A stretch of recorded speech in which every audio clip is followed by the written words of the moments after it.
አሁን ሰሞኑን ትንሽ አልተረጋጋችሁ? ከኔ ጋር ናችሁ? ምመን ትንሽ ሰላም አላገኘንም? ከተማውም ትንሽ ጸጥ ብሏል። አብይ ጾም እንደዚህ ነው። ራሱ መድኃኒታችን ኢየሱስ ክርስቶስ የጾመው ጾም ስለሆነ ሰው መንፈስ ቅዱስ ሲርቀው በገና ሲሰማ ጦር ይሰብቅ። ምንድነው አቀዘቀዛችሁት ሞቅ አርጉት እንጂ የሚሉ ሰዎች አሉ። አሁን ይሄን ሰሞን በገና ሲከፈት፣ የንስሐ መዝሙር ሲዘመር፣ ሰዓታት ሲቆም መንፈስ ቅዱስ ሲርቅ እንደዛ ነው። የተረጋጋ ነገር አትወድም። ጸጥ ያለ ነገር ይጨንቀሃል። ጸጥታ ይጮህብሃል። ሰይጣን ምን እያለ እንደሆነ ታውቃላችሁ? ስግብግብነት እያስተማረ ሰይጣን የሚያስፈልገንን ብቻ እንድንወስድ አይመክረን። እነዚህ ድንጋዮች ነው የሚለው። ዓለም ላይ አሁን ያለው ገንዘብ ለዓለም ሕዝብ አንሶ ይመስላችኋል? ጥቂት ሀብታሞች ኪስ ውስጥ እኮ ነው ያለው የዓለም ሀብት። ታውቃላችሁ? አንተ ጠግበህ የምትደፋው ምግብ አልጣፈጠኝም ብለህ ከፍለህበት የምትመልሰው ምግብ ለሆነ ሰው ራቱ ይሆን ነበር። ይህች ከእግዚአብሔር አፍ የወጣች ቃል ምንድነች ካላችሁ፣ ጾም ነች። ጾም ከራሱ ከእግዚአብሔር አፍ የወጣች ቃል ነች። ለምን?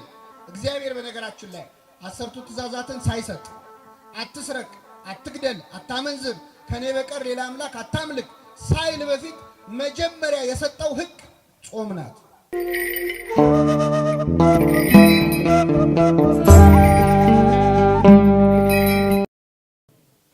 እንደ እግዚአብሔር ቅዱስ ፈቃድ በሚኖረን ቀሪ ጊዜ በማቴዎስ ወንጌል ምዕራፍ 4 ከቁጥር 4 ላይ ተጽፎ በሚገኝ ኃይለ ቃል መነሻነት የእግዚአብሔርን ቃል እንማራለን።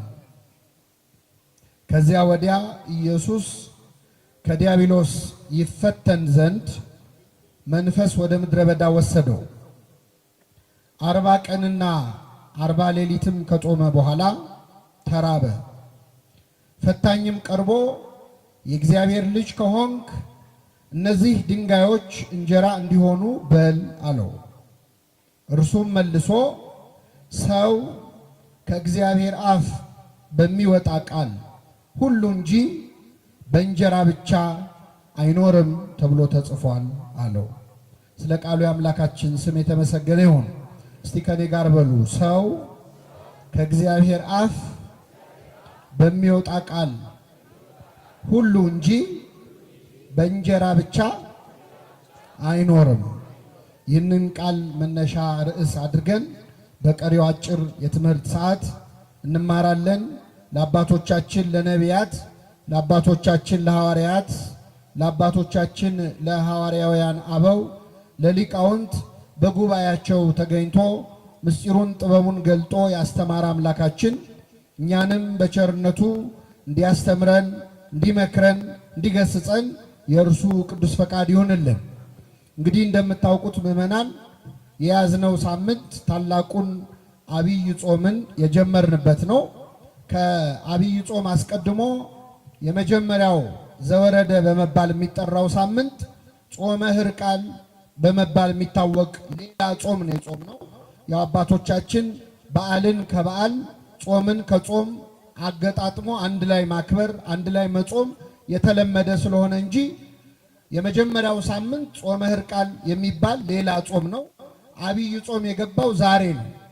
ከቅድስት ተብሎ ከሚጠራው እሁድ አንስቶ ከዛሬ ጀምሮ የምንጾመው መድኃኒታችን ኢየሱስ ክርስቶስ የጾመውን ታላቅ ጾም ነውና ለዚህ ያደረሰን አምላካችን ስሙ የተመሰገነ ይሁን።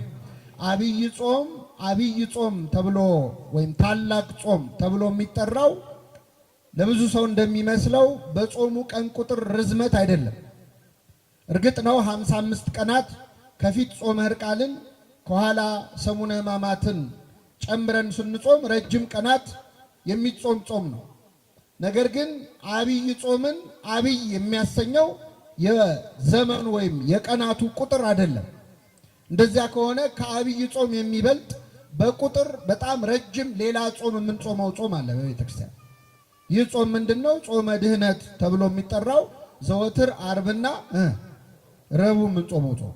ስለዚህ አብይ ለመባል ጾመ ድህነትም በቁጥር 88 ቀን የምንጾመው በዓመት ውስጥ።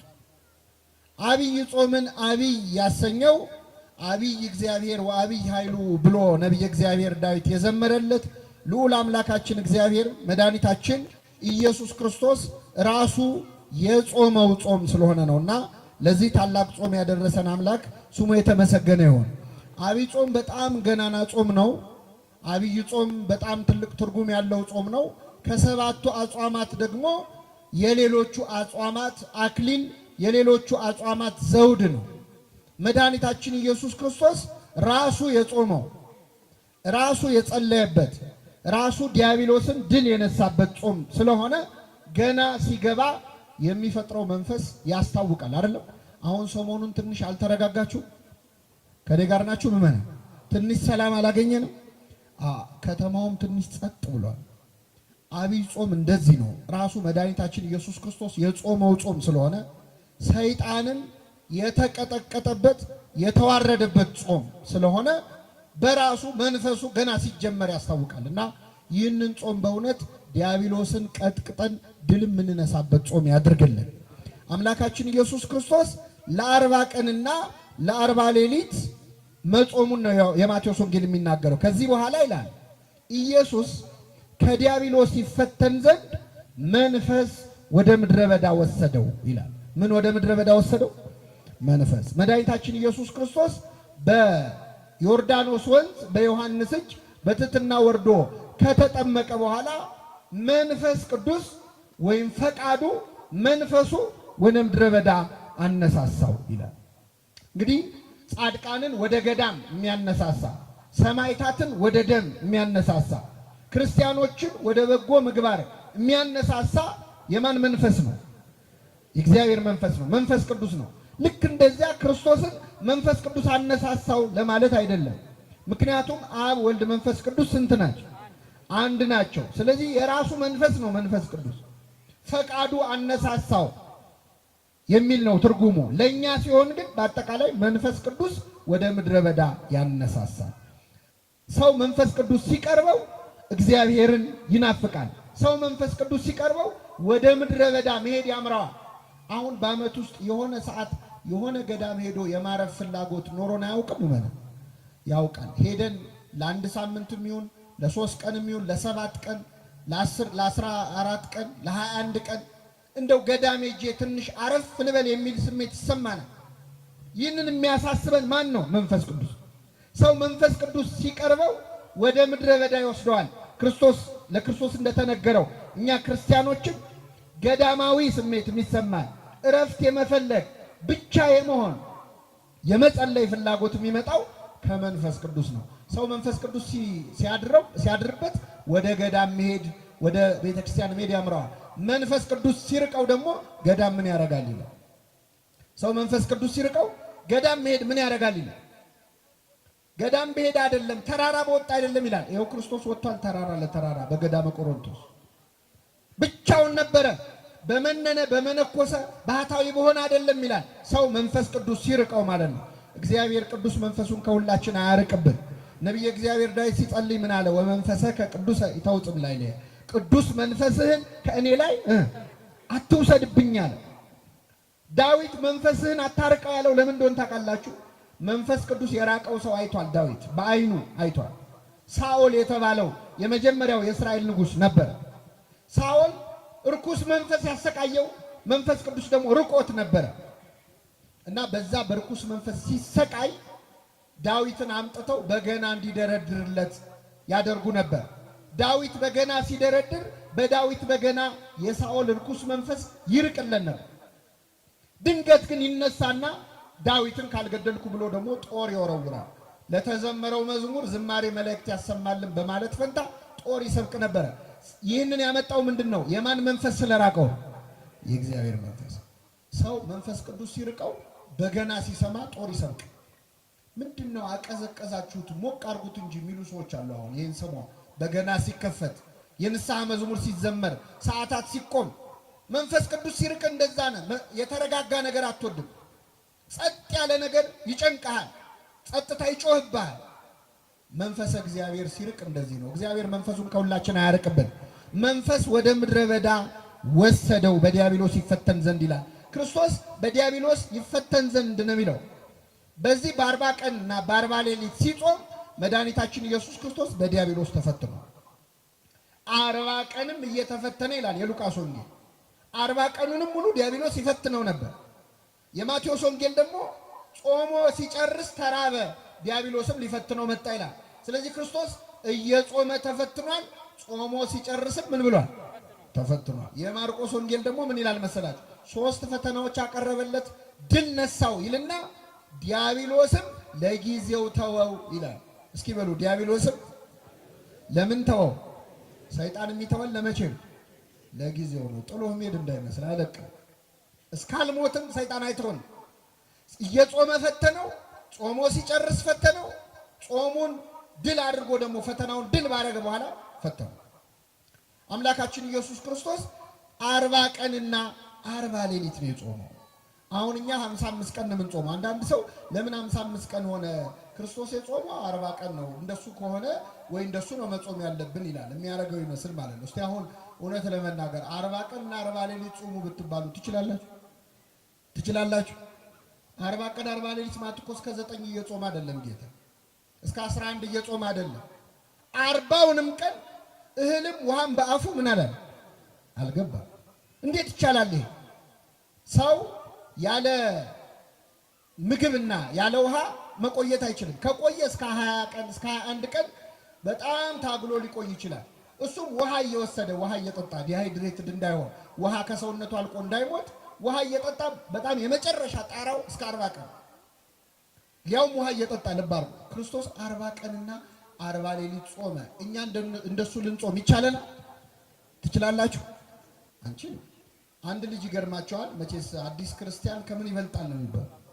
ከጳጳስ። አንዳንዴ ክርስትና የተጀመረ ሰው በጣም ገድል ያምራቸዋል። ሰሞኑን መጸለይ የጀመረ ሰው ባለ 53ቱን የጸሎት መጽሐፍ ጨርሶ አርጋኖን ደግሞ እንደው በቃ ምንም የጸሎት መጽሐፍ የለም ማለት ነው ይላል። የጀማመረ ሰሞን እና እንደዚህ አይነት እንደው ጀማሪ ክርስቲያን አይነት ነበርና ይሄን መቼስ ሁላችንም በእድሜያችን አድርጎን አይተነዋል። በልበል የሚል ጊዜ አለ። በቃ እስከ 12 ሰዓትም ጾመ።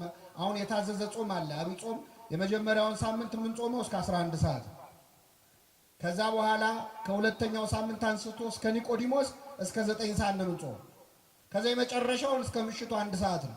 እነዚህን የተረፉትን ሰዓታት ቁጭ ብላችሁ ስታሰሏቸው 88 ይሆናል። 86 እነዚህ ሰዓታት በበዓለ 50 የማንጾማቸውን አርብና ረቡዕ የሚያካክሱ ነው።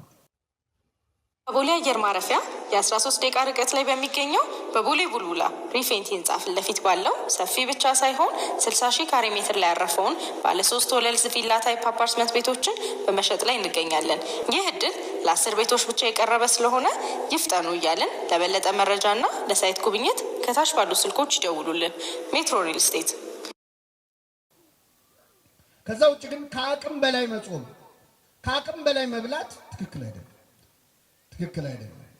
እና አንዳንድ ሰው በቃ እንደዚህ የሚችል ይመስላል። እና አንድ ልጅ ይገርማቸዋል። ገዳም ሄደና ሱባኤ ሊይዝ በዚህ በአብይ ጾም ለ40 ቀን ሊቆይ ነው አለ።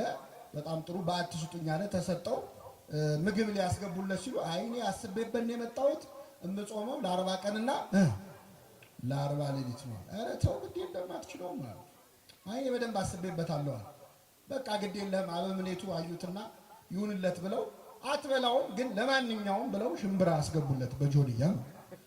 አይ የዛሬ 40 ቀን ያው ተሸክማችሁ ታወጡታላችሁ ችግር የለም ማለት ገባለት።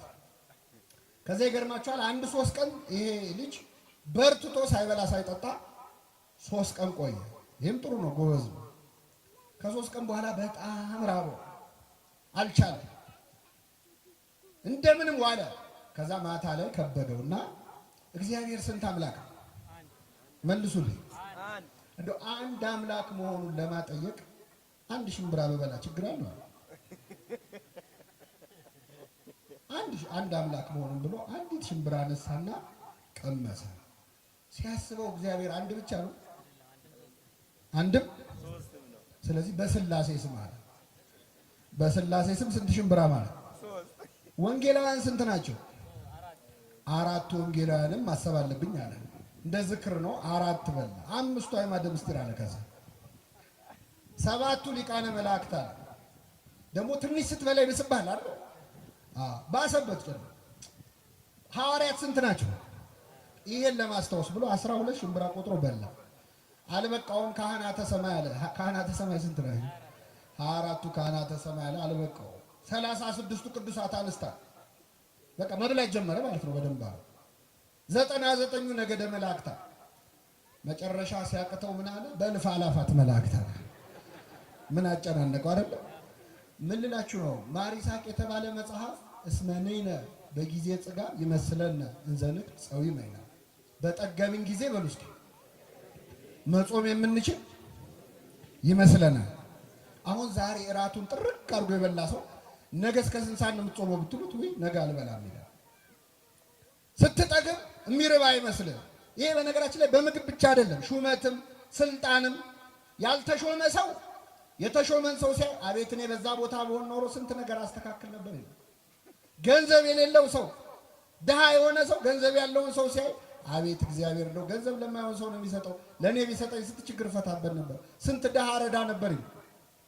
በተራብክ ጊዜ መጾም የምትችል ይመስልሃል የተባለው ያልተሾመ አቤት አሁን የኢትዮጵያ እግር ኳስ እውነት ለመናገር እንደ ተመልካቹ ቢሆን ኖሮ ከዓለም አንደኛ መሆን አልነበረብንም?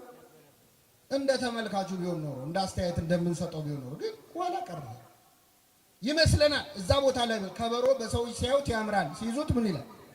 ያደናል። ስለዚህ 40 ቀን 40 ሌሊት መጾም ከባድ ነው። ክርስቶስ 40 ቀን 40 ሌሊት ነው የጾመው።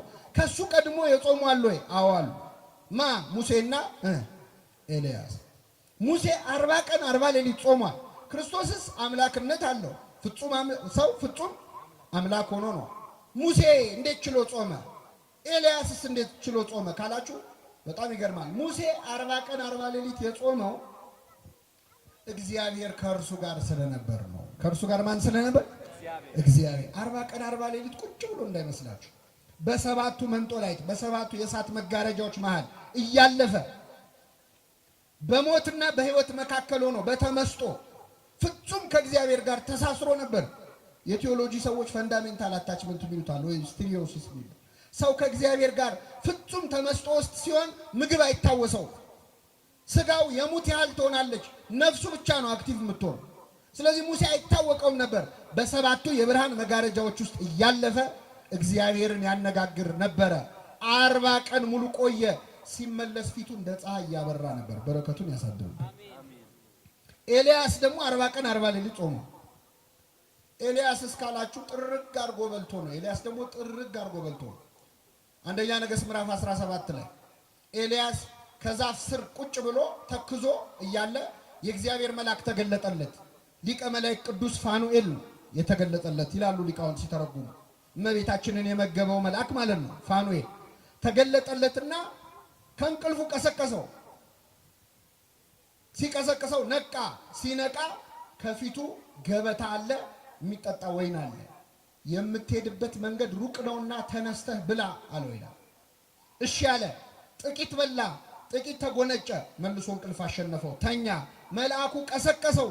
የምትሄድበት መንገድ ሩቅ ነውና ተነስተህ ብላ አለው። በዚያ ምግብ ኃይል እስከ እግዚአብሔር ተራራ ድረስ 40 ቀንና 40 ሌሊት ተጓዘ ይላል። ስለዚህ ኤልያስ 40 ቀን 40 ሌሊት የጾመው ምን ብሎ ነው? በልቶ። በደንብ ሰማያዊ ምግብ ሰማያዊ መጠጥ ነው። ለሰው አይቻልም። መድኃኒታችን ኢየሱስ ክርስቶስ 40 ቀን 40 ሌሊት ጾመ። ከጾመ በኋላ ተራበ ይላል። ባይራብ ኖሮ ለካ አምላክ ብቻ ነው ሰው አይደለም ብለው ትስብእቱን ወይም ሰው መሆኑን ሰዎች እንዳይክዱ ልክ 40 ቀን ሲሞላው በሙሴ በኤልያስ ለከት ማለት ነው አምላካችን ተራበ። እንደ ተራበ ዲያብሎስ ሊፈትነው ቀረበ። ዲያብሎስ ሊፈትነው ፈታኝም ቀርቦ ይላል የእግዚአብሔር ልጅ ከሆንክ እስኪ በሉ የእግዚአብሔር ልጅ ከሆንክ እነዚህ ድንጋዮች እንጀራ እንዲሆኑ በል።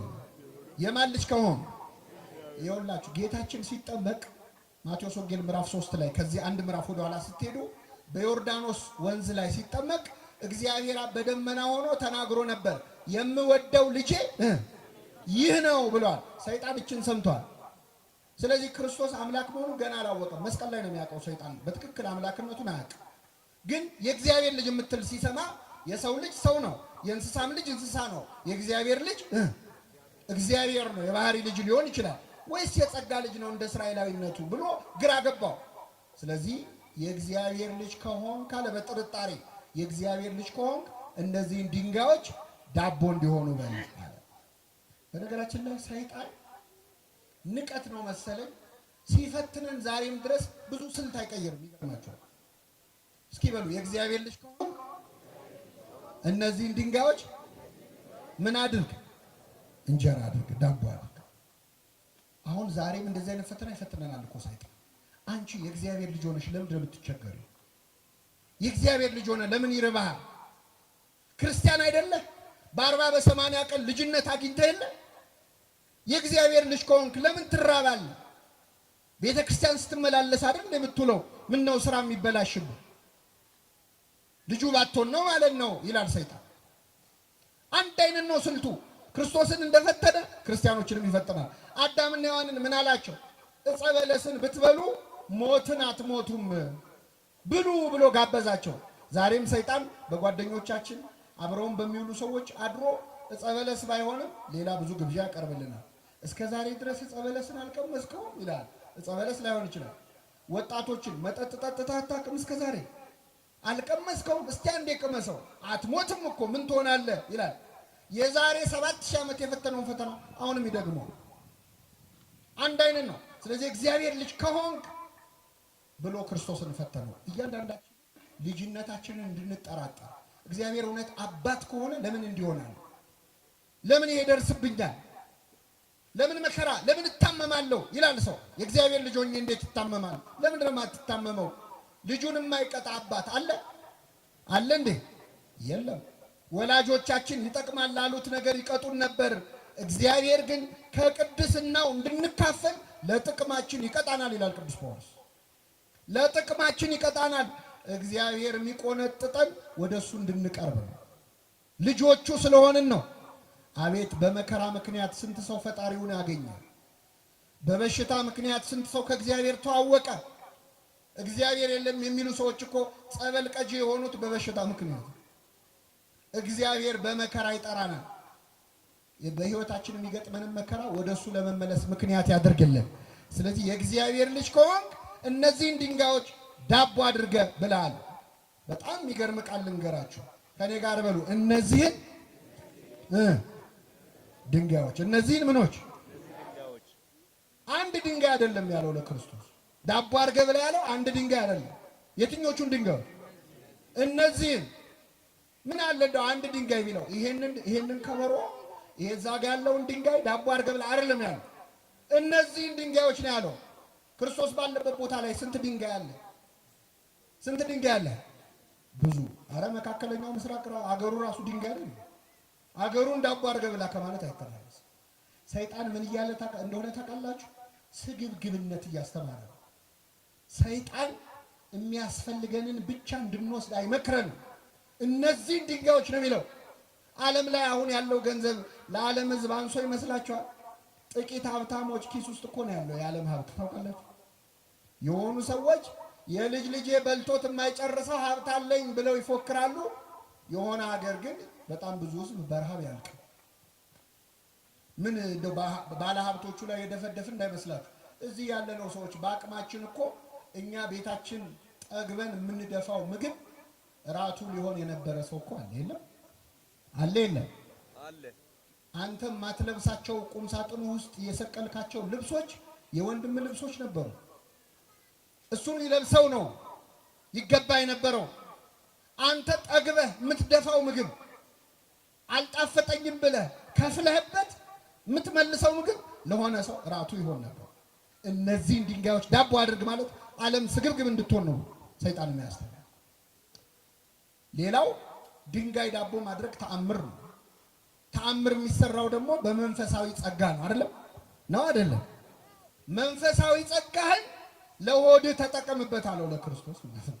ተአምር የማድረግ ችሎታህን ዳቦ ብላበት ይላል። ምን ማለት መሰላችሁ? ሰባኪው ስብከቱን፣ ዘማሪው መዝሙሩን፣ ካህኑ ክህነቱን፣ አጥማቂው ጥምቀቱን፣ ጳጳሱ ጵጵስናውን፣ አገልጋዩ አገልግሎቱን ድንጋይ ዳቦ ለማድረግ እንዲያውለው ይፈልጋል ሰይጣን። አንተ ይሄን ጸጋ ይዘህ ለምን ትራባለህ ይላል። ለምን ትቸገራለህ? እነዚህን ድንጋዮች ዳቦ አድርግበት እንጂ ኧረ ተጠቀምበት ይላል። እንዲህ ካለ ፈተና እግዚአብሔር ሁላችን ይሰውራል። ይህን ጊዜ ክርስቶስ ምን አለ? ወደ ርዕሳችን መጣ። ሰው ከእግዚአብሔር አፍ በሚወጣ ቃል ሁሉ እንጂ በእንጀራ ብቻ አይኖርም። ሰው ከእግዚአብሔር አፍ በሚወጣ ቃል ሁሉ እንጂ በእንጀራ ብቻ አይኖርም ማለት ብዙ ትርጉም ነው ያለው። ይሄ ግን አሁን ያለነው ጾም ላይ ስለሆነን ሰው ከእግዚአብሔር አፍ በሚወጣ ቃል ሁሉ እንጂ በእንጀራ ብቻ አይኖርም ማለት ምን መሰላችሁ? ሰው በመጾም ጭምር እንጂ በመብላት ብቻ አይኖርም። በጾም ነው። ጾም ራሱ ምግብ ነው እያለ ነው ክርስቶስ። ሰው በእንጀራ ብቻ አይኖርም። በእንጀራ አይኖርም አይደለም፣ በእንጀራ ብቻ። እንጀራ ያስፈልጋል አያስፈልግም? አንዳንድ ሰው ሲመጻደቅ እንደዚህ አይነት ትምህርት ለማስተማር እንደዚህ ቤተክርስቲያን አትል ስሩ የማይሰራ ምን አይበል አይብላ ነው የምትለው። እንጀራ ያስፈልጋል አያስፈልግም? አንዱ ገዳም ሄደና አባ ስልዋኖስ የሚባሉ አባት ያሉበት ገዳም ሄዶ ና ስራ እንስራ ይሉታል መነኮሳቱ። ያው መነኮሳት ስራ ይሰራሉ አይደል? ስራ ያጣ መነኩሴ ምን ያደርጋል? አትፍሩ አይዟችሁ። ለመሰላችሁ ቆቡን ቀዶ ካልሰፋ ሰይጣን ሌላ ስራ ይሰጠዋል። ሰይጣን የሚሰጠው ስራ ኃጢአት ስለሆነ ደህናውን ቆብ ቀዶ ቢሰፋ ይሻላል።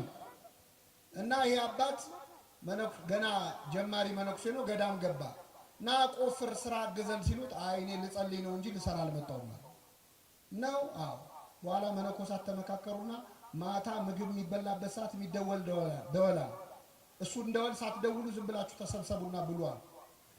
ተሰብስበው ሲበሉ ቢጠብቅ አይደወልም ሰውዬ። ከዛ ቢጠብቅ ሲያጣ ማዕድ የሚበላበት ደጀ ሰላም ሄደና ሲያያቸው እየበሉ ነው። እንደምን ነው አጠሩኝም እንዴ አለ። አይ አንተ መንፈሳዊ ስለሆንክ ምግብ አያስፈልግህም ማለት እማይሰራ ምን አይበል አይብላ። ሰው ከእግዚአብሔር አፍ በሚወጣ ቃል ሁሉ እንጂ በምን ብቻ አይኖርም አለ እንጂ በእንጀራ አይኖርም ማለት ነው።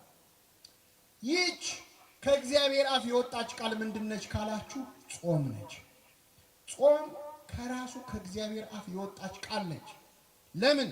እግዚአብሔር በነገራችን ላይ 10ቱ ትእዛዛትን ሳይሰጥ አትስረቅ፣ አትግደል፣ አታመንዝር፣ ከኔ በቀር ሌላ አምላክ አታምልክ ሳይል በፊት መጀመሪያ የሰጠው ሕግ ጾም ናት። ዕፀ በለስን ምን አትበል አትብላ። አትብላ ማለት ምን ማለት ነው? ጾም ማለት ነው። አዳምና ሔዋን ጾም ታውጆባቸዋል። ከምንድን ነው ጾሙ? ከዕፀ በለስ እስከ 9 ሰዓት ነው አይደል? እስከ ዕድሜ ልክ ዕፀ በለስን አትብሉ ተብሎ። ስለዚህ የመጀመሪያይቱ ከእግዚአብሔር አፍ የወጣች ቃል ጾም ነች። ስለዚህ ሰው ከእግዚአብሔር አፍ በሚወጣ ቃል ሁሉ እንጂ ወይም በጾም እንጂ በእንጀራ ብቻ አይኖርም። ቤተክርስቲያናችን የጾም ቤተክርስቲያን ነች። ጾምን በደንብ ተረድታለች። አሁን በዚህ ሰሞን ክርስቶስ ጾሟል ብለን እንጾማለን። ለምን? ክርስቶስ የሚጾመው ምን ጥቅም ሊያገኝ ነው? እጸድቃይል ጻድቅ፣ እከብራይል ክቡር፣ እነጻይል ንጹህ ነው። ምንም አልጎደለበትም። የጾመው ጾሙ ሊለን ነው፣ ሌላ ምክንያት የለው። ስለዚህ የገብቷታል። ተጠመቀ ብላ በ40 እና በ80 ቀናችን ምን ትለናል? ታጠምቀናለች። ተመልከቱ። ጸልዋል፣ ጸልዩ ትለናለች። እንዴት እድለኞች ነን ኦርቶዶክሳዊ። ጾሟል፣ ጾሙ ትለናለች። መስቀል ተሸክሟል። የሚወደኝ ቢኖር መስቀል ተሸክሞ ምን ይበለኝ መከራ ታገሱ ብላ ታስተምረናለች። ተሰቅሏል። እኛን ተሰቀሉ አይለንም፣ ግን የክርስቶስ የሆኑቱ ስጋን ከክፉ ምኞቱና መሻቱ ጋር ሰቀሉት ይላል። ስለዚህ ኃጢአትን ስቀሉት፣ ራሳችሁን፣ ስጋችሁን፣ ስጋዊ ምኞታችሁን መስቀል ላይ አውጡት ብላ ታስተምራለች። ሞተ ተነሳ እንደምትል እኛም ሞተን አንቀርም። ምን እንላለን? እነሳ። በእግርም በግብርም ነው ቤተክርስቲያናችን ክርስቶስን የምትከተለው። ለፋሲካ ብቻ አይደለም የምናመልከው፣ እኛ ሲሰቀል የምናመልከዋለን። ክርስቶስ ወደቀ ብላ ልጆቿን ይዛ እቺ ኦርቶዶክሳዊት ቤተክርስቲያን ትሰግዳለች፣ ትወድቃለች። እሱ የደም ላብ አልቦታል። ቤተክርስቲያን ልጆቿን ላብ እስኪወጣቸው እየሰገዱ እንደወደቀ እየወደቁ እንደተነሳ እየተነሱ ክርስቶስን እንዲመስሉ ታስተምራለች። ክርስቶስ መናኝ ነበር። ምድር ላይ ሀብት አልነበረውም። መናኞች አሏት፣ በዱር በገደል የሚቀበዘበዙ የሚንከራተቱ። ክርስቶስ ሙሽራ ነው። ቤተክርስቲያን ሙሽራይቱ ነች፣ እሱ ሙሽራ ነው። ስለዚህ በተክሊል በቁርባን የሚጋቡ ሙሽሮች አሏት፣ ክርስቶስን የሚመስሉ። በሁሉ ነገር ክርስቶስን መምሰል የቤተክርስቲያን ዓላማ ነው። አሁን ሰሞኑን እንጾማለን። እሱ ስለ ጾም ነው እንጾም። በጣም የሚገርመው ሁሉም ባይሆኑ አንዳንድ ጎረቤቶቻችን ጌታ ጾሞልናል ስለዚህ እኛ አንጾምም ይላል። ጌታ የጾመው እኛ እንዳንጾም ነው የሚለው። ተስማማላችሁ ምዕመናን? ጌታ ጾሞልናል የሚሉ ሰዎች ምን ጠይቃቸው ምንድነው? ጌታ ምድር ላይ ያለ ምግብ በልቷል አልበላም? አልበላም? ውሃ አስጠጥቷል አልጠጣም? እንቅልፍስ ተኝቷል አልተኛም? ስለዚህ ጌታ ጾሞልናል ብለው የማይጾሙ ሰዎች ጌታ እንቅልፍ ተኝቶልናል ብለው ማቆም አለባቸው። እንቅልፍ ለምን ይተኛሉ? ጌታ ተኝቶልናል። ምግብ ለምን ይበላሉ? ጌታ ምን ብሎልናል? በልቶል። እንዴ መርጦ ነው እንዴ? ከመሃል ጾሟን ብቻ ነው እንዴ ጾሞልናል የሚባለው? ብዙ ነገር አድርጎልናል እኮ። አራያ ሊሆነን ምሳሌ ሊሆነን ክርስቶስ በነገራችን ላይ ጾም ያስፈልጋል አያስፈልግም የሚለውን ጥያቄ አልመለሰው፣ ዘለለው። ምን እንዳለ ታውቃላችሁ? ማቴዎስ ወንጌል ምዕራፍ 6 ላይ ጾም ያስፈልጋል ወይስ አያስፈልግም የሚለውን ጥያቄ ዘለለውና ስትጾሙ አለ። ምን ስትሉ? ያው መጾማችሁም አይታወቀም። ክርስቲያን ከሆናችሁማ ምን ትላላችሁ? ስለዚህ ስትጾሙ እንደ ግብዞች አትሁኑ አለ። መጾም ጥያቄ ውስጥ አይገባም። ራሱ ጾም ያስፈልጋል አያስፈልግም የሰይጣን ጥያቄ። ክርስቶስ ዘለለውና ስትጾሙ ብሎ አፈጻጸሙ ላይ ነው ማብራሪያ የሰጠው እንጂ መጾምማ የማይቀር። የኛ ቤተክርስቲያን መንፈሳዊት ክርስቶሳዊት ቤተክርስቲያን ስለሆነች ሰበብ እየፈለገች ነው የምትጾመው። ሰበብ እየፈለገች አሁን ጌታ ጾመ ብላ ታጾመናለች። ትንሽ አረፍ ታረገና ደግሞ ሐዋርያት ጾመዋል ብላ ታጾመናለች። ትንሽ አረፍ አርጋ ደግሞ ፍልሰታ ታጾመናለች። ልክ እንዴት ነው ወላጆች ታውቃላችሁ ምግብ ሲያጎርሱ እችም ጉረስና የመጨረሻ በቃ ከዚህ በኋላ አትጎርስም የሚሉት ነገር አለ። ቤተክርስቲያን ጾምን እንደ ምግብ ነው የምትሰጠው። አንዴ ተፈታ አንዴ ተያዘ እያለች እያረሳሳች ማለት። እቺ አጭር ነች። በቃ 3 ቀን ነው አይዞ ነነዌ ነው እቺን ብቻ ቀመስና ከዚህ በኋላ አትጾም ትላለች። ወይ 3 ቀን ነው ብለህ ትጾማለህ። 9 ቀን 10 ቀን ካረፍክ በኋላ ደግሞ አብይ ጾም ብላ ትመጣብሃለች። የመጨረሻ እያለች ነው። የዚህች ቤተክርስቲያን ልጆች ስላደረገን ስሙ የተመሰገነ። ለመብላት አይደለም ሰበብ የምትፈልገው ለመጾም ነው ቤተክርስቲያን። በጣም የሚገርም ነገር ልንገራችሁ። አንድ ሰው በበሽታ በጽኑ በሽታ ቢታመም በህመሙ ምክንያት መጾም ካልቻለ እንዳይጾም ይፈቀዳል አይደል? እንዲበላ። የሚገርመው ግን በሥርዓተ ቤተክርስቲያን ያ ሰው ከዛ በሽታ እንደማይድን እርግጥ ከሆነና የሚሞት ከሆነ ቤተክርስቲያን በቀረው ዕድሜ እንዲጾም ነው የምታረው። እንዲጾም እስኪሞት ይብላ ሳይሆን እስኪሞት ምን ይበል ይጾም። ጥቅሙ ስለገባት ነው። ጾም የዋዛ ነገር እንዳይመስላችሁ። ጾምን ማሪሳቅ ምን ይላታል? እማ ለጸሎት የጸሎት እናት ናት ጾም። የማይጸልይ ሰው ጸሎት የሚጀምረው ሰሞኑን ነው። ቤተክርስቲያን የማይሄዱ ሰዎች ብዙ ጊዜ ቤተክርስቲያን የሚሄዱት መቼ ነው? በጾም ወቅት ነው። እማ ለጸሎት የጸሎት እናት ነች ጾም። ወእህታ ለአርምሞ ለዝምታ ደግሞ እህት ነች።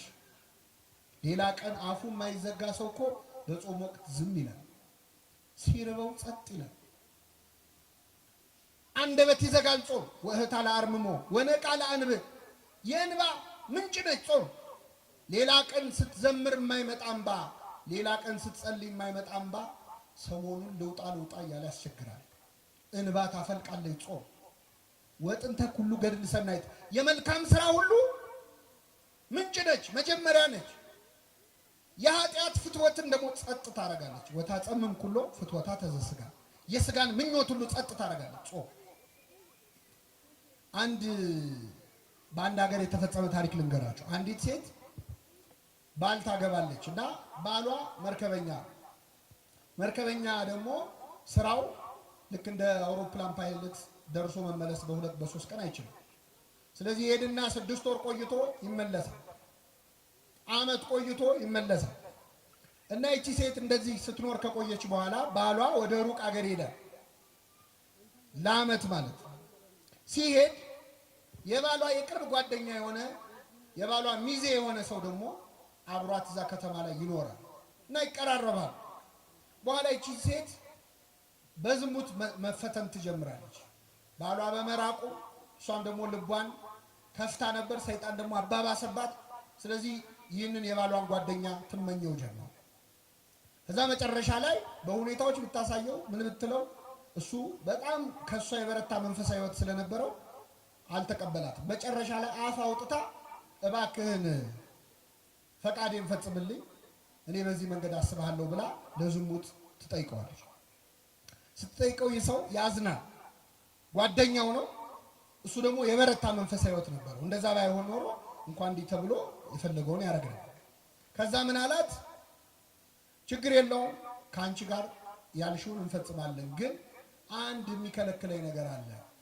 እሱም እንደ ባሏ መርከበኛ ነው እና በመርከብ ጉዞ ሲሄድ የሆነ ጊዜ ማዕበል ተነሳ እና በዚያ ማዕበል ምክንያት ልሞት ስል ስለት ተሳለ እና ይህ ስለት ምንድነው? ከዚህ አደጋ ካተረፍከኝ ለ21 ቀን እጾማለሁ እስከ ምሽቱ 12 ሰዓት ድረስ እጾማለሁ ብዬ ለአንድ ወር ይቅርታ እጾማለሁ ብዬ ተስዬ ነበር እና አሁን በአጋጣሚ ጾም ስለወጣ የራሴን ጾም ስለሆነ መጾም ያለብኝ አሁን ፍስግ ነው እንደምታዩ ቀጣዮቹን 1 ወራት እጾማለሁ እና ከአንቺ ጋር በጾም ወቅት ይህን ማድረግ ስለማልችል ከፈለግሽ አብረን ይህን እንድንፈጽም ወሩን ለሁለት እንካፈለውና 15ቱን ቀን አንቺ ጾሚ 15ቱን ቀን እኔ ጾማለሁ አለ።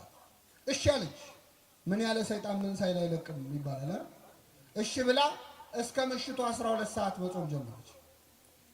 ሳምንት እያለ 10 ቀን እያለ ቀኑ እየቀረበ ሲመጣ መጨረሻ ላይ 15 ቀን ሲሞላው ይቺ ሴት ቤቱ መታ እግሩ ስር ወድቃ ይቅር በለኝ ሐሳቤን ቀይሬያለሁ አለች። ሐሳቧን ያስቀየራ ምንድን ነው?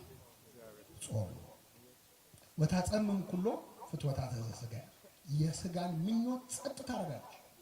አሁን ሰሞኑን ሰይጣን መድረሻ አጥቷል። በነገራችን ጨንቆታል። በአብይ ጾም እኔ ቫኬሽን የሚወጣ ይመስለኛል። ግምት ነው ደግሞ እንዲህ ያለ እንዳትሆን። ለምን ከሚጾም ሰው አፍ እሳት ይተፋል። ሰይጣን አሁን ይሄን ሰሞን ጨንቆታል። ሌላ ቀን የማይጾመው ሰው ራሱ ይጾምበታል። ሌላ ቀን የማይጸልየው ሰው አባታችን ነው ይላል። ጨንቆታል ሰይጣን።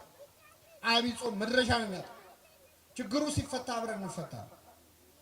ችግሩ እሱ ነው። እግዚአብሔር ሲፈታ አብሮ ከመፈታት ይሰውራል። ግን እቺን ሰሞን መድረሻ ያጣል። ኃይል የምናገኝበት ወቅት ነው ጾም፣ አብይ ጾም። በተለይ ደግሞ ለምክንያት ከጾማችሁ በተለይ እግዚአብሔር ከመጾማችን በላይ የጾምንበት ምክንያት ነው የበለጠ ደስ የሚለው። ዝም ብሎ ከምግብ ከጥሉላት መባልት ከስጋ ከቅቤ መከልከል እሱ መጽሐፍ ቅዱስ ላይ ያለ ነው፣ እናደርገዋለን። እሱ አልከለከለንም። ቅዱስ ያሬድ ግን ዓይንም ይጹም ይላል። ምን ይጹም? አሁን ሰሞኑን ሆዳችን ይጾማል፣ ዓይናችን ይጾማል። እስቲ ስልካችን ለምን አያርፍም? ሰሞኑን ስልካችን ለምን አያርፍም? በአውራ ጣታችን ስንጠነቁለው የምናመሸው ስልክ እሱም ይረፍ፣ እኛም እንረፍ። እስቲ ባትሪውም ትንሽ ሴቪየር። ዓይን ይጹም። እማናየው ነገር አለ እንዴ? እንመርጣለን እንዴ ዘንድሮ? እድሜ የሚል አለ እንዴ ዘንድሮ?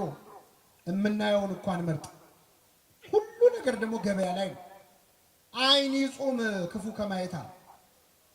ጆሮም ደግሞ ይጹም። ድፈኑት፣ በጥጥ አይደለም። የምትመርጡትን ስሙ። እስቲ ዓይናችሁ መጽሐፍ ቅዱስ ያንብብችን ስሙ። እስቲ ቅዱሳት ስዕላትን ይመልከት። መንፈሳዊ ፊልም ተመልከቱበት። ቴሌቪዥኑ ማረፍ ይበል። ስብከት ስሙበት። እንጹም በዓይናችን በጆሮአችን። መዝሙር እንስማ እስቲ። ዘፈን የለመደ ጆሮአችን እስቲ ትንሽ ይቀደስ፣ ይፈወስ። እያንዳንዱ ሰውነት ይጹም። እንዲህ ሲሆን እግዚአብሔር ደስ ይላል።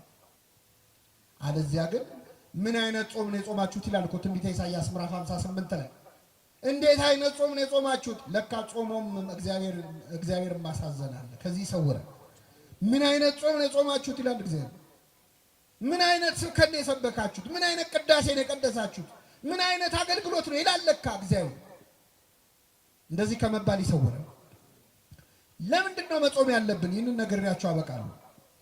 ክርስቶስ ለምን መጾም እንዳለበት ሲናገር ስለ ጽድቅ የሚራቡና የሚጠሙ ብፁዓን ናቸው። ስለምን? ስለ ጽድቅ። እለ ይርህቡ ወይጸሙ በእንተ ጽድቅ፣ በእንተ ጽድቅ፣ ስለ ጽድቅ ብለው። ብዙ የጾም ምክንያት አለ። ሰው ለምን ይጾማል? አንዳንድ ሰው ለሌላ ሰው ለመታየት ብሎ ይጾማል ይላል ክርስቶስ። እንደ ግብዞች አትጹሙ፣ በሰው ሊታዩ ይጾማሉ አለ። አብረዋችሁ የሚሰሩ ሰዎች ሲጾሙ ስታዩ አቤት ያሳፍራል፣ እኔ ከመሃል ተለይቼ መብላት የለብኝም ብሎ ሰው እንዲያየው ይጾማል። ለታይታም ይጾማል። በጣም እየጾሙ ግን ሰው ካላየ ቅርም ይላቸው ካላወሩ በሽምብራ ሊጾሙ ይችላሉ ሰዎች። እንደው በቃ ይችን አብይ ጾም ቆሎ እየበሉ እየጾሙ ግን ሰው እንዲሰማ ይፈልጋል።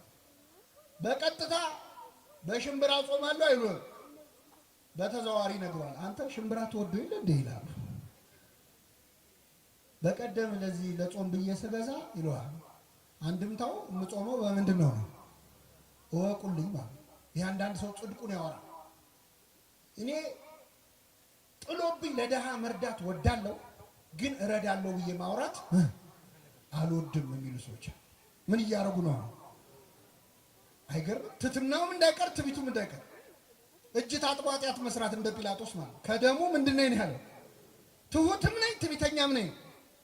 እና ጾም ለታይታ ሲጾም ደስ አይለውም እግዚአብሔር። እንደ ግብዞች አትጹሙ፣ ለሰው ልትታዩ አትጹሙ አለ እግዚአብሔር። እንዲያች ይሄ አዋጅ ጾም ነው። አሁን አብይ ጾም ሰው እንዳያየኝ ብለህ ብላ እያልኩ አይደለም እኮ እውነት ነው ብሎ ሄዶም ይበላል። አሁን አይደለም ይሄ አዋጅ ነው። ጾም ኳል ጾም ኮሱ አይደለም። ግን ሐሳብ የምታደርግበት ምክንያት ለታይታ ከሆነ እግዚአብሔር ያዘ።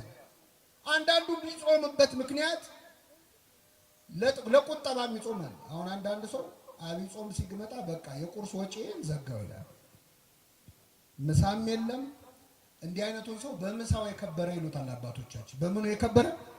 በቃ አብይ ጾም መጣ ወጪ ቀነስኩ አይደለም። የምትበላውን ለደሃ ስትሰጥ ነው ጾም ነው። እንደዛ ሲሆን ነው ደስ የሚለው እግዚአብሔር። እህቶቻችን ይቅርታ አድርጉልኝ፣ በርካታ እህቶቻችን ለተክለ ሰውነታቸው ማማር ብለው ይጾማሉ። አይጾም አንጀታቸው እስኪጣበቅ ውሃ ብቻ እየጠጡ ለውበት ማለት ነው። ሲያጌጡ ይመላለጡ ይባላል። ለውበት ብለው አንጀታቸው ይሄ የጽድቅ አይደለም፣ ዳይት ነው እንጂ ፋስቲንግ አይባልም። ይሄ ጾም አይደለም፣ እግዚአብሔር አይከብርበት። ምን ሲሆን ነው እግዚአብሔር ደስ የሚለው? ስለ ጽድቅ ስንጾም፣ እግዚአብሔርን ሽተን ስንጾም፣ ይቅርታውን ምህረቱን ሽተን ስንጾም፣ ይህንን ጾም የይቅርታ ያድርግልን። እስቲ አሁን ለምንድን ነው የምትጾሙት? በዚህ ጾም የትኛውን ችግር ልትፈቱ ነው? ምንድነው አሁን በዚህ ጾም የምታስተካክሉት? ጾም ሲገባ በነገራችን ላይ በአጀንዳ ነው መጾም ያለባችሁ።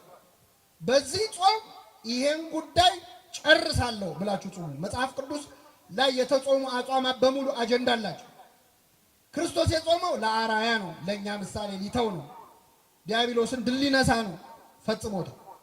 ነቢያት ጾመዋል፣ ውረድ ተወለድ ሊሉት ነው፣ ወረደ ተወለደ፣ አጀንዳ ነው። እና አስቴር ጾመዋል፣ የነነዌ ሰዎች ጾመዋል፣ ምህረት ፈልገው ነው፣ አግኝተው። በአጀንዳ ነው የሚጾሙ። ገንዘብ አልበረክት ያላቸው ሰዎች የጾሙ አሉ መጽሐፍ ቅዱስ ላይ።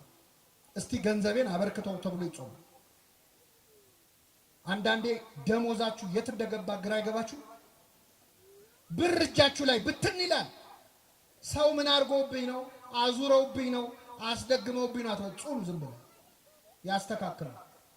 የትኛውንም ድግምት የትኛውንም መተት ጾምና ጸሎት ድል ሊነሳው ይችላል። ይችላል።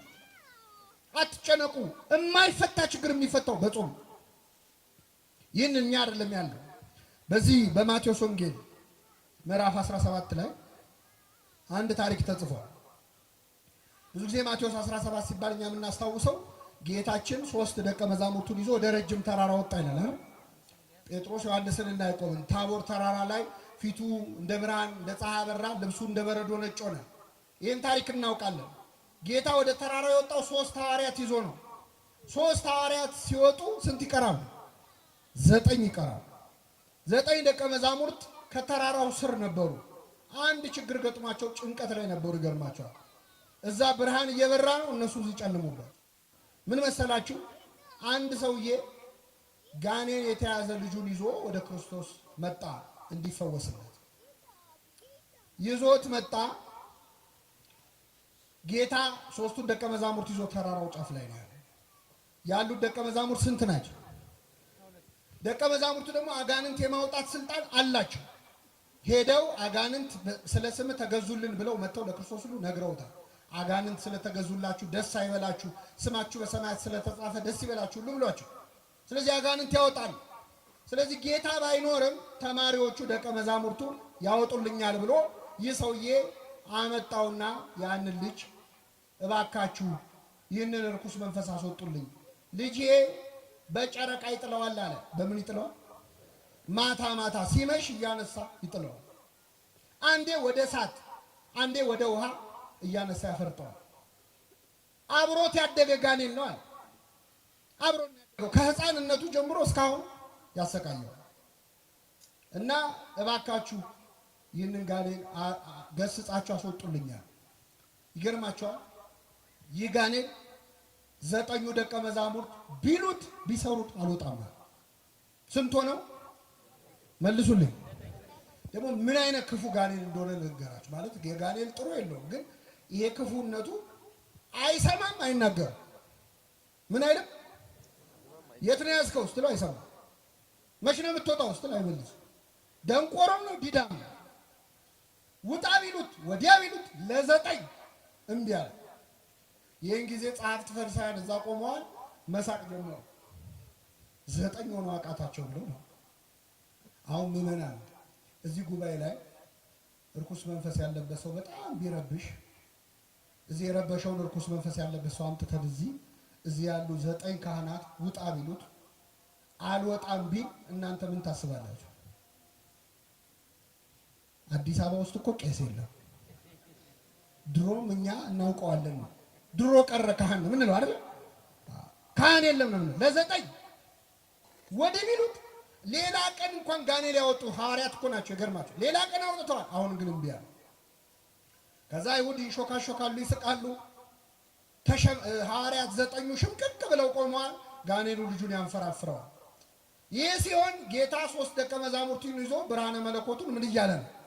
እያበራ ነው። ጴጥሮስ እዛ ቆሞ ጌታ ሆይ በዚህ መሆን ለኛ፣ አቤት ወንድሞች እዛ ይሰቃያሉ፣ አንተ በዚህ መሆን ለኛ መልካም ነው። አንተ ሲመች እኮ አይታየም የሰው ችግር። ከዛ ጌታ ከዚያ ተራራ ወረደ። ሲወርድ ያ ሰው እየቀረበውና ጌታ ሆይ ልጄን ወደ ደቀ መዛሙርትህ አመጣሁት፣ ሊፈውሱት ግን አልቻሉም። ቢቻልህስ ልጄን ፈውስልኛል። ምን ቢልህስ? ለማን ነው ቢቻልህስ? ለክርስቶስ ቢቻልህስ ይባላል። ለእግዚአብሔር ምን የሚለው የለም። ቢቻልህስ ያለው ለምን መሰላችሁ? ደቀ መዛሙርቱ ካቃታቸው ያው መምህራቸውም የነሱ ቢጤ ነው ብሎ። አሁን እኮ እግዚአብሔርን ያስናቅረው እኛ አገልጋዮቹ ነው። እኛ ስላልቻልን የማይችል እንዳይመስላችሁ። እኛን ያቃተን እሱ ሁሉን ማድረግ ይችላል። ቢቻልህስ አለው። ቢቻልህስ ትላለህ፣ ለሚያምን ሰው ሁሉ ይቻላል። ይህን ጊዜ ሰውየው ምን አለ? አምናለሁ፣ አለማመኔን እርዳው አለ። እስኪ በሉ አምናለሁ፣ አለማመኔን ይህ ሰው ያምናል አያምንም? ያምናል አያምንም? ለምን? ምን አለ? ምን እላለሁ? አምናለሁ አለ። መልሶ ደግሞ ስለዚህ የሰው ያምናል አያምንም? ግራ ገባችሁ አይደል? እሱም ግራ ገብቶታል። ያምናልም አያምንምም። አምናለሁ ምንን እርዳው? እያመኑ አለማመን አለ ለካ። ግራ ገባችሁ? ልቀይርና ልንገራችሁ። እጾማለሁ በሉ እስኪ፣ አለመጾሜን እርዳው። እንጾማለን አንጾም ግን እየጾምን ነው። ስጋ እንበላም፣ የሰው ስጋ ግን እንበላለን። አናማም፣ አንዋሽም፣ አፋችን አይጾምም፣ አንደበታችን አይጾምም። ከስጋ ከእንጀራ ከምግብ ግን ምን እንላለን? ስለዚህ በሉ እጾማለሁ። አይደከማችሁ መሰለኝ። እጾማለሁ በሉ። አለመጾሜን እጸልያለሁ። እንጸልያለን አንጸልይም? ግን ደግሞ እንጸልይ።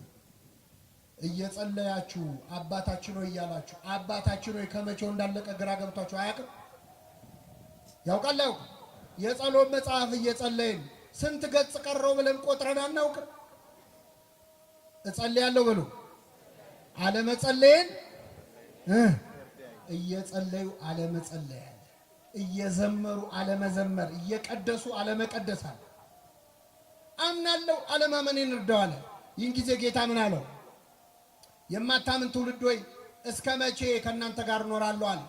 አመጣው፣ ውጣ አለው። ጋኔኑ ወዲያውኑ ወጣ። ህዝቡ ሁሉ ወደ ቤቱ ሄደ። 9 ደቀ መዛሙርት ቅድም ለ9 እምቢ አላቸው አላልኳችሁ? 9 ወደ ጌታ መጡ። ጌታ ሆይ እኛ ልናወጣው ያልቻልነው ለምንድን ነው? ለምን አቃተን?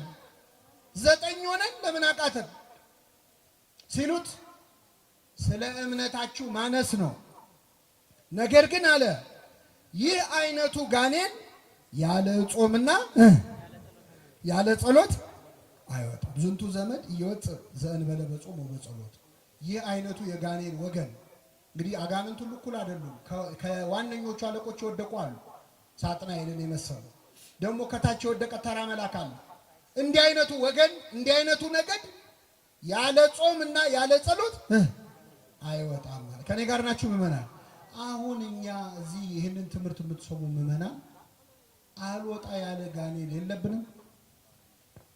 እስቲ አስታውሱ። ከልጅነት ጀምሮ እምቢ ያለ አልወጣ ያለ ችግር መጀመሪያ እስቲ ሀገራችን ኢትዮጵያ አልወጣ ያለ ጋኔን የለባት? አንዴ ወደ እሳት አንዴ ወደ ውሃ ይጨምረዋል ተብሏል። ሀገራችን ኢትዮጵያ አንዴ ወደ ሰላም አንዴ ወደ ጦርነት የሚጨምር ጋኔን የለባት? አለባት። አንድ ሰሞን እፍ ብለን በፍቅር እንላለን፣ ጥቂት ቆይተን እንጋደላለን። መቼ ነው የምናርፈው? የዚች ሀገር ሰላም መቼ ነው የሚመጣው? ያቺ ሴት መታ ጨርቁን ነክታ ደሟ ቀጥ አለ ይላል። ደሟ የፈሰሰው ለስንት ዓመት ነበር? አቤት! የኢትዮጵያ ደም ለስንት ዓመት ፈሰሰ? መቼ ነው የሚቆመው የኢትዮጵያ ደም? እንደው ከኛ መሃል የጌታን ጨርቅ የሚነካ ሰው ጠፋ? የሚጋፋ አይደለም፣ ብዙ ሰዎች ተጋፍተዋል። ኃይል ከኔ ወጥቷል እንዲል የሚያደርግ አንድ በእምነት ጨርቁን የሚነካ ጠፋው። ምንድነው? እንደ ሀገር አለቅ ያለን ጋኔን። ይህንን ጾም አለቅ ያለንን ጋኔን የሚያወጣ ያደርገልን። በግላችንስ አልወጣ ያለ ሰይጣን የለም? ከልጅነታችን ጀምሮ አለቅ ያለን ልጄ ማታ ማታ ይነሳበታል በጨረቃ አለ። አንዴ ወደ ውሃ አንዴ ወደ እሳት ይጨምረዋል አለ። ወጣቶች ማታ ማታ የሚነሳ ኃጢአት የለብንም? ማታ የሚጀምር ስካር፣ ማታ የሚጀምር ኃጢአት ዝሙት የለም? አንዴ ወደ ውሃ አንዴ ወደ እሳት ይጨምረዋል አለ። አንዴ ወደ መዝሙር አንዴ ወደ ዘፈን የሚጨምረን የለም? አንዴ መስቀለኛ አጣፍተን ታቦት እናጅባለን። ማታውኑ በጨረቃ ይጥለናል እሳት ውስጥ ኃጢአት ውስጥ። አስቸገር ነው እኮ ለእግዚአብሔር። ለብ አልንበት ወይ አልካድን ወይ አላመንን። በራድ ወይም ትኩስ ብትሆን መልካም ነበር፣ እንዲያው ለብ ስላልክ ከአፌ ልተፋህ ነው አለ። እግዚአብሔር እኮ አፉ ላይ ዞን ተጨነቀ። እንዳይተፋን ፈጥሮናል። እንዳይውጠን ለብ ያልን ክርስትናችን ለብ ያለ ነው። ወይ አልካድንም ወይ አላመንም። በጨረቃ የሚጥለን ነገር የለም ወይ? አልወጣ ያለ አመል ምንድነው? ማታ ማታ የሚነሳብን ምንድነው? እንዳትደክሙ ይህ አይነቱ ጋኔን ያለ ጾምና ያለ ጸሎት አይወጣም።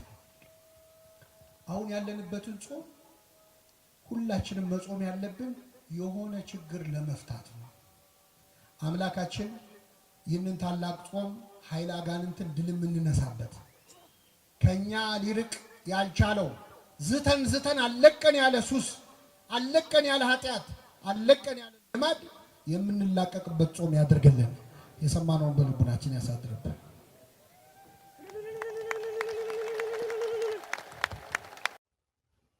ቦሌ አየር ማረፊያ የ13 ደቂቃ ርቀት ላይ በሚገኘው በቦሌ ቡልቡላ ሪፌንቲ ህንጻ ፊት ለፊት ባለው ሰፊ ብቻ ሳይሆን 60 ሺህ ካሬ ሜትር ላይ ያረፈውን ባለ 3 ወለል ቪላ ታይፕ አፓርትመንት ቤቶችን በመሸጥ ላይ እንገኛለን። እጅግ ዘመናዊና ጥራታቸውን የጠበቁ 90% ተገብተው የተጠናቀቁ ቤቶችን በ6 ወር ጊዜ ውስጥ ተረክበው የሚኖሩበት፣ ቢያሻውት የሚያከራዩት እንዲሁም ሸጠው የተሻለ ትርፍን የሚያገኙበት ቤቶችን ሜትሮ ሪል ስቴት ዝግጅቱን ጨርሶ እርሶን እየጠበቀ ይገኛል።